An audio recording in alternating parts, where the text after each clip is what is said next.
Gente, no quadro Check-up no rádio desta quarta-feira, teremos a presença do médico Manassés Medeiros, do Instituto Penedo, para conversar sobre um tema muito atual, as gripes e resfriados, especialmente no contexto das chuvas, né? Com a mudança do clima, o aumento da umidade e as variações de temperatura, muitas pessoas são mais propensas a desenvolver essas condições. Então, Manassés, seja bem-vindo aqui ao nosso Panorama 95, bom dia. Bem-vindo, Marcos. Bom dia, bem-vindo. Até estou se orientando junto com um. Vamos estar encabulado ali, que não é brincadeira não, só para chamar um apelidozinho. Bom dia, Marcos, bom dia, pessoal, bom dia, Geraldinho. E quem achou bom é Geraldinho, que ele fica aqui se estourando de rir. Ele se animou, ele fica se estourando de rir aqui. Agora, com essas recentes chuvas, muitos têm notado um aumento nos casos de gripes e resfriados, né? O que é que acontece no nosso organismo que torna essa época mais propensa a essas doenças? O nosso organismo em si, Marcos, a imunidade permanece a mesma o ano todo. Nesse período é porque a gente fica mais propenso em virtude da circulação estar maior, né? A gente tem ao longo do ano a variação, né, nas ondas de surtos de contaminações, né? Então, quando chega esse período do verão, como você já citou aí, a mudança de temperatura, de umidade, né? A própria aglomeração humana, ela acaba favorecendo que, na maioria das vezes são vírus, que esses vírus se disseminem com mais facilidade. Então, por isso que nessa época do verão, a gente tem esse maior pico, né, de gripes, né, que são viroses, vírus respiratórios, como também vírus que atacam o sistema gastrointestinal, né, as viroses com vômitos e diarreias. Com relação a essa questão da gripe, quais são as principais diferenças entre a gripe e o resfriado? Ou é a mesma coisa? A gripe é um termo genérico, né, vamos falar assim, é um termo genérico. Ela existe. A gripe do termo médico é a gripe causada pelo H1N1, né? Seria um processo bem mais, vamos falar assim, grave, porque do ponto de vista médico, o vírus gripal, ele causa um quadro mais grave. O resfriado também é um termo médico, para quadros mais leves. Só que o pessoal, no popular, o pessoal usa o termo gripe como se fosse um resfriado. Eu estou gripado, então eu estou resfriado. Então, no termo popular, gripe é sinônimo de resfriado, que é um quadro mais leve. No meio médico, gripe é um quadro mais grave. Olha só quem chegou aqui agora. Olha quem chegou, faz bagunça. A cremosa. Ela chega filmando. Tá com saudades do Dr. Colírio, é? E ela tá de mega ré. Não, é aplique. Isso aqui termina a gravação, eu já tiro. Tô suada, tô muito suada. Mas olha, gente, ele disse, vem aqui, depois venha pra tarde novamente. Tá todo mundo com saudade. Estamos aí, só me convidar que eu volto. Mas você acha que eu devo chamar ele Dr. Colírio ou não? Tem que ser Dr. Colírio, foi tem, batizado, Dr. Colírio. Não é Manassés, não é Dr. Colírio. Não dá mais. Você fez ele chamar, porque ele faz 15 minutos que ele tá encabulado no rádio aqui. Chamando? Não, que ele chamou. Ele chamou do nada, né, assim? Aí começaram a tirar o couro dele aí no WhatsApp, ele tá assim. Tá todo vermelho, ele fica mesmo. Todo encabulado. E Geraldo aqui, ó, só... Vamos voltar aqui então à nossa entrevista, volta né? a normalidade. Então quer dizer que no caso, o resfriado, ele é uma consequência da gripe, não? Não, o resfriado não é consequência da gripe, são termos diferentes. No popular, o povo chama gripe de resfriado, é a mesma coisa, como se fosse uma gripe leve. No termo médico, gripe seria um quadro com febre muito alta, causado por alguns tipos de vírus mais graves e causa um quadro mais importante. Então, por isso que a gente tem a vacina da gripe, para H1N1, especificamente, né? E algumas variações dele. No termo popular, a pessoa acaba usando gripe para qualquer tipo de quadro que você tem, uma tosse, um nariz escorrendo, um mal-estarzinho, um quadro de resfriado. Mas no termo médico existe a diferenciação. Qual é a diferença da rinite para a sinusite? Pergunta aqui a nosso ouvinte. Basicamente é o local de acometimento. Rinite quer dizer nariz, sinusite são os seios da face. A nossa face, os ossos são porosos, né? Então temos cavidades aqui, né? Os seios maxilares, o seio frontal, os seios etimoidais, senoidal. Então são ossos que são aerados. Então são os seios da face. Então quando a gente tem acometimento dos seios da face, que eles são recobertos por uma mucosa, principalmente aqui os seios maxilares, aí a gente tem uma sinusite. Quando o acometimento é mais nasal, das cavidades nasais, aí seria uma rinite. Só que na maioria das vezes, acomete os dois. Na maioria das vezes você tem uma rinocinusite. Só que o pessoal gosta muito de diferenciar rinite e sinusite. Mas quando você vai ver na prática, é unido. Então seria uma rinocinusite na grande maioria das vezes. O paciente consegue diferenciar? É difícil. O médico é que geralmente ele consegue fazer essa diferenciação. Mas por exemplo, quando o paciente ele tem mais tendência à rinite, é aquele paciente que é bem sensível a alérgenos, né? Coisas que possam provocar alergia nele. Então ele está sempre com o nariz correndo, está sempre espirrando, sempre com o nariz coçando. Então aí seria uma rinite. A sinusite já dá aquela sensação de peso na face, já tem uma secreção mais espessa, que pode mudar de cor para amarelo, para verde, né? Dá uma sensação mais de dor de cabeça, a voz fica nasalada. Por quê? Porque esses ossos com essa mucosa estão inflamados. Eu tenho tudo isso, é terrível, né? Eu não conheço um radialista que não tenha. Não, e nas crises, rapaz, você acha que que o seu rosto vai explodir, né? De tanto incômodo, né? Isso. E quando o catarro, a secreção, né? Porque quem tem esse problema é um problema crônico, ele sempre está indo e voltando. Ele está sempre flutuando, né? Então vocês que ficam geralmente entrando e saindo de ambientes frios e quentes o tempo todo, por causa da questão do estúdio. E também, eu já até falava isso no programa de Anne, essas proteções aqui que vocês usam da parte acústica, que isso aqui é colocado no dia que inaugura, mas nunca é feita higienização, basicamente, dessa espuma. Então isso aí é um acumulador grande de alérgenos, de ácaros, de pós. Então isso para vocês é veneno, porque vocês ficam expostos o tempo todo. Pode fazer a limpeza do chão, da bancada, mas isso aqui é um acumulador de substâncias que prejudicam vocês. E é muito rápido, né? Porque a saída aqui da porta, a gente sai rápido, lá tá a temperatura normal, aqui tá frio, né? E essa entrada e saída aqui é rápida. Tanto é ruim você sair do frio e entrar pro quente, como sair do quente e entrar pro frio. Qualquer variação de temperatura é muito ruim. Então vocês estão aqui geladinho, daqui a pouco abre essa porta, puf, calor. Aí volta pro frio. E vocês passam o dia fazendo isso. Esse choque de temperatura, para quem tem rinocinusite crônica, é ruim, que aí faz inflamar essa mucosa. E embora você não esteja com o vírus, embora você não esteja infectado, mas você inflama. Então dá sintomas semelhantes a uma infecção. Então você começa com a cabeça pesada, com a voz anasalada, ficando um pouco mais entupido, aí fica com secreção branca, às vezes um pouco mais fina, às vezes um pouco mais grossa, um pouco de tosse, a garganta responde um pouco, porque às vezes também dá uma faringite, aí fica um pouco rouco, aí pegue remédio, melhora um pouco e aquilo fica indo e voltando. Agora, quando é que a gente deve procurar um médico para tratar de uma gripe ou resfriado? Ou podemos tratar essas condições em casa mesmo? Na grande maioria das vezes, Marcos, são quadros autolimitados, que você adoece, vai se recuperando e fica bom. Só que a gente não tem como dizer que você nunca procure um médico, que você sempre procura um médico. Na grande maioria das vezes, se você sentir que os sintomas estão te causando um abalo, né? Vamos falar assim, um abalo na sua saúde, de prejudicar a sua produtividade, o seu bem-estar, sempre vale a pena, sempre tem indicação de você procurar um médico.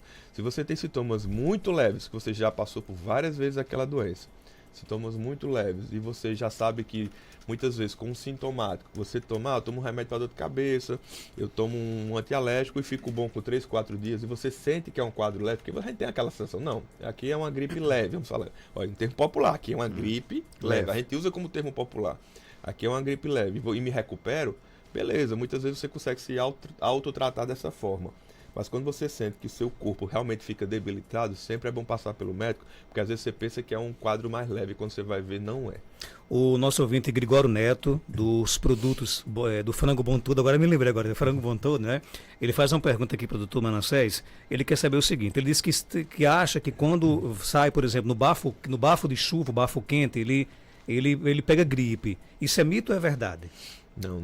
Não pega gripe, porque não vai ser o fato de se expor ao bafo que você vai pegar uma virose, a não ser que você tenha contato com outra pessoa doente.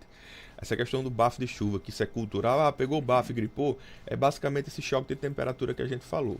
A gente está numa temperatura muito quente, daqui a pouco chove, a umidade aumenta demais, a temperatura dá uma queda, você fica naquele abafamento.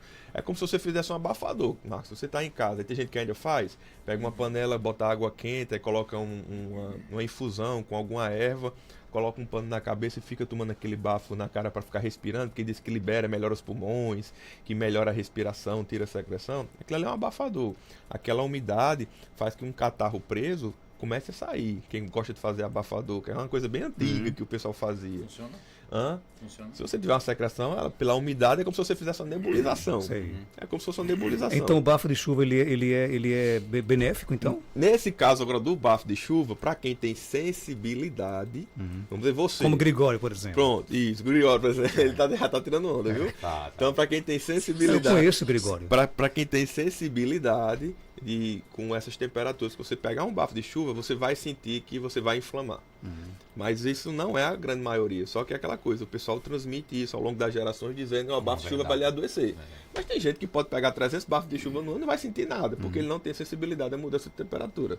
Mas você que tem, por exemplo, você é um rapaz sensível, Marcos, então você vai pegar um bafo de chuva e vai inflamar. Então o ideal é não encarar bafo de chuva. Ele tá mais vermelho, Geraldo, ele tá mais vermelho ainda, eu bateu o recorde. Agora me diz uma coisa, então nesse caso, por exemplo, as pessoas que estão nessas condições que você citou, tem que ter cuidado com a exposição ao frio ou ao ar úmido, não é isso? Isso, tem que ter cuidado tanto ao ar muito seco, aos extremos, né? Tanto ao ar muito seco, a temperatura muito alta, como também a temperatura muito fria ou com umidade elevada. Esses excessos, para quem tem essa sensibilidade, é ruim. Então o ideal seria o meio termo. Você está numa temperatura quente, tenta manter uma temperatura agradável. Está a umidade muito baixa, tenta dar uma umidificada no ambiente. Então aí seria a questão de você usar um umidificador. Agora, se você já está num ambiente muito úmido, e você usar um umidificador, aí não seria o ideal, porque você já está umidificando algo que já é úmido, né? Que a umidade já está elevada. Manda um abraço para esse grande médico, Dr. Manassés, sempre vai ser um anjinho do Hospital José Augusto de Parelhas, né? Quem mandou aqui uma mensagem aqui é a nossa amiga Nice, né? Um beijo, Nice. Tá de repouso, se recuperando. Tá se recuperando, bom dia, Marcos e Dr. Colírio. Por que é que se eu colocar as mãos em água quente do sol, a minha garganta inflama? Quem pergunta aqui é a Graça. Não sou eu que sou sensível, não. A Graça também é sensível também aí. Isso, colocou a mão na água quente, já inflama a garganta dela. Ela já fala de uma questão também popular. Peguei água quente, tomei banho com água quente, adoeci. Também é uma questão de sensibilidade. Quem tem tendência a inflamar. Só que nesse caso aí ela fala da garganta. Do mesmo jeito que você pode ter uma sensibilidade a rinocinusite, tem pessoas que têm sensibilidade a faringe. Aí culpa a garganta. Então, assim, eu tô com crise de garganta. A crise de garganta, a dor na garganta, a crise significa dor, né? A dor na garganta, ela pode ser uma amidalite, por exemplo. As suas amígdalas estão inflamadas. Pode ser também uma faringite, né? Que é essa camada posterior, né? Do fundo da garganta, que também inflama com mais facilidade, porque é onde tem tecido de defesa. Então, eles respondem, eles inflamam quando eles estão sensibilizados ou quando eles são atacados, por exemplo, por um vírus, por uma bactéria. Então, as pessoas que têm essa sensibilidade e se expõem dessa forma, uma água quente, uma mudança de temperatura, muitas vezes, em vez de atacar a rinocinusite, ataca a garganta. Aí eu estou sempre com crise de garganta. Aí, às vezes, o que acontece? Se automedica, ficava tomando antibiótico dentro de casa, por isso que parou há muito tempo já de poder comprar antibiótico, né? As pessoas sem indicação médica, sem receita médica, que qualquer dor de garganta a pessoa ia, não, eu estou com infecção. Aí tomava um antibiótico que não servia para nada, porque não é uma infecção, é uma inflamação por sensibilidade, e a partir dali você ficava causando resistência bacteriana. Então, nesses casos, o que é que precisa? Passar por uma avaliação médica. O médico vai examinar a sua garganta, ver os seus sintomas e muito provavelmente vai passar um anti-inflamatório para você. Agora, pessoas sensíveis como João Barros, por exemplo, né? Que gripe por qualquer coisa, por exemplo, tem contato com bafo de chuva, adoece, tem que melhorar a sua imunidade nesse caso? A melhora da imunidade, Marcos, é um termo muito hoje em pauta na mídia, né? Porque tudo hoje é para melhorar a imunidade. Tem muito, vamos falar assim, charlatanismo a respeito das questões envolvendo imunidade. Imunidade é algo intrínseco, é seu. Você tem a sua, eu tenho a minha, Geraldinho tem a dele. A gente foi formado de uma forma, formado geneticamente, com as nossas células de defesa agindo de uma forma própria, e também ao longo da nossa vida a gente foi exposto, nós fomos expostos cada um a milhares de vírus, a milhares de bactérias, e cada um criou a sua defesa, a sua memória de defesa. Então cada um já tem a sua imunidade formada. Vamos falar assim, uns a imunidade funciona de uma forma mais eficaz, outros de uma forma menos eficaz. Então vai ter pessoas que realmente têm uma resistência maior a adoecer, e outras pessoas que adoecem com a facilidade maior também. Elas, às vezes, tivemos contato com uma pessoa doente, fulaninho não adoeceu, mas Beltrano adoeceu. Então, e tem essas pessoas que têm esse histórico. Eu não posso chegar perto de ninguém doente que eu adoeço, que eu pego. Então, às vezes é uma questão do seu sistema de defesa, que age por mecanismos que aqui não vem ao ponto da gente citar, porque são muito complexos, e que acabam que não debelam aquela infecção, né? Tem gente que, por exemplo, o Geraldinho está aqui doente, eu chego perto dele, o vírus dele passou para mim. Está aqui gripado, só está falando perto, passou para mim. Mas às vezes o meu sistema de defesa consegue neutralizar aquele vírus e não me deixa adoecer. Mas ele está falando aqui perto de mais outras pessoas que o sistema de defesa delas não vai conseguir fazer a mesma ação e elas vão adoecer, elas vão gripar, elas vão ter lá o sintoma relacionado àquela doença. Então, imunidade hoje, o melhor que você tem a fazer, se você pensa na sua imunidade, é você manter o seu peso em dia, porque a obesidade realmente prejudica a imunidade. Você tem que fazer atividade física regular, que isso comprovadamente melhora a imunidade. Regular todos os dias? Regular, o ideal era que fosse todos os dias. Você é óbvio que você pode ter sim o seu dia de folga, mas o ideal é que fosse todos os dias você praticasse atividade física, seja lá qual ela que seja da sua preferência. Então, a alimentação é saudável, então peso em dia, alimentação saudável, atividade física diariamente, estilo de vida saudável.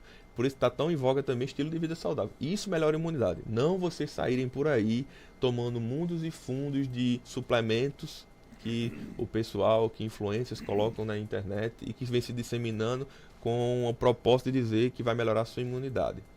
Tem sim substâncias que podem ajudar a depender da sua situação. Se você já é uma pessoa que faz atividade física, que come bem, tem uma alimentação regrada, balanceada, tem um peso em dia, você vai tomar essas coisas, você vai ter algum benefício? Muito provavelmente não. Você pode até ter uma intoxicação, dependendo do que você tome. E a grande maioria vai sair no cocô e nas fezes. E não vai lhe trazer benefício nenhum, vai ser mais um efeito placebo de você tomar e achar que está melhorando a sua imunidade. Tem mais perguntas? Bom dia. Marcos, bom dia. Pergunta aí a doutor Colírio por que quando eu tomo, eu não posso tomar uma cervejinha gelada, que eu fico logo gripada. Fico toda entupida. E aí, doutor Colírio? Gostou de pergunta? Eu sei, pegou. Tem que ir na onda mesmo já, né? Mais um exemplo. Ela diz que fica gripada, ou seja, ela bebe uma bebida gelada. Esse choque de temperatura nela faz a mucosa dela, seja a garganta, seja nariz, seja seios da face, inflamar. Então ela bebe uma cervejinha gelada, não é a cerveja em si, é a temperatura da cerveja. Aí faz com que ela fique com sintomas como se fosse gripais. E na verdade é a inflamação, seja de uma rinocinusite ou de uma faringite. É outra pessoa sensível também à mudança de temperatura. Dr. Manassés Medeiros, batizado por Ian Daniele como Dr. Colírio, né? Ele é médico especialista na família adotado e por Max agora, na né? ultrassonografia, né? Atende no Instituto Penedo, na Rua Maria de Fátima Gomes, 1260, bairro Penedo, aqui em Caicó. Telefone de contato 849-9103-8668. Obrigado pela sua participação. Obrigado, Marcos. Só queria deixar aqui mais um recadinho, dizer que o Instituto Penedo hoje, nosso amigo Anderson, que está aqui toda quarta-feira com o Marcos, hoje é uma clínica muito completa, uma das mais completas da região do Seridó. Então, se você precisar fazer uma academia para cuidar da sua saúde, lá a gente tem academia. Se você precisar fazer uma hidroginástica, lá tem piscina aquecida. Se você precisar fazer raio-x, lá tem sim aparelho de última geração, moderno, com raio-x. Se você precisar fazer uma ultrassonografia, nós realizamos lá no Instituto Penedo. Se você precisar fazer fisioterapia, nós fazemos no Instituto Penedo. Se você precisa fazer pilates, lá tem estúdio de pilates. Se você precisa de diversas especialidades médicas, como urologia, ortopedia, medicina de família, clínica geral, endocrinologia, psiquiatria, e entre outros, você vai ter no cardiologia, você vai ter no Instituto Penedo. Se você precisar de fisioterapeuta, psicólogo, nutricionista, você vai ter no Instituto Penedo. Então, o Instituto Penedo ele é muito completo hoje. Então, se vocês precisarem, só tá lá, @Instituto Penedo, e vocês vão se impressionar com a gama de serviços que o Instituto consegue oferecer hoje a toda a região do Seridó. 7h47.